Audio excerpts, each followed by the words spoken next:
I know for sure, if Ukraine fails, then Putin definitely will invade the Baltic countries. Why?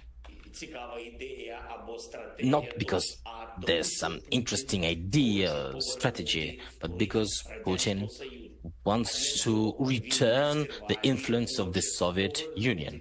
And he really wants to retake, through force, through war, he wants to retake all former Soviet republics and now independent states.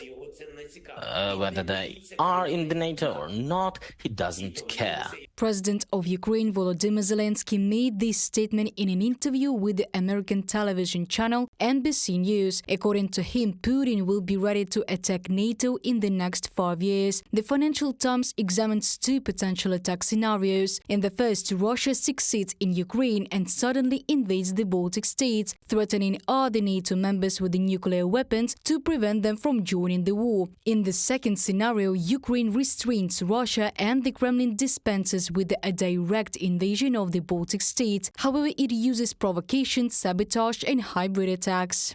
It's not a question of whether Russia wants to stop, but it's a question of whether it can stop. Because when you've put all your bets on the military economy, you have millions of people who are armed and trained, and all of a sudden you say, now we go home? Ingrida Šimonytė, Prime Minister of Lithuania, from the publication by the Financial Times. The Financial Times also claims that Russia could organize protests by the Russian-speaking population in the Baltic countries. The Kremlin has the human resources for this, since up to a quarter of the population of the Russian-speaking minority lives in Estonia and Latvia. However, the process of de-Russification has been going on in the Baltic states for a long time. In particular, the Latvian government has already decided to abandon the study of Russian as a second foreign language in schools. From the beginning of the school year, in 2026, pupils will be offered to study the official languages of the EU, Eurozone countries, or other foreign languages regulated by intergovernmental agreements on education instead of Russian.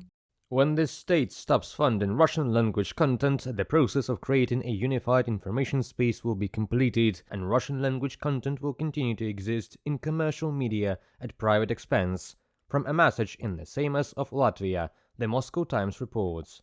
Levers of influence on the Baltic states are also seen in the activities of the Russian Orthodox Church in the region. Thus, Estonia can close churches that refuse to leave the subordination of the Russian Orthodox Church, Lauri Leonemets, the Minister of Internal Affairs of the Republic, said. Based on all the stated facts that our security forces are talking about, it says that this is a real danger, and this is a real structure that has many followers in our country and acts contrary to all our interests and all our values.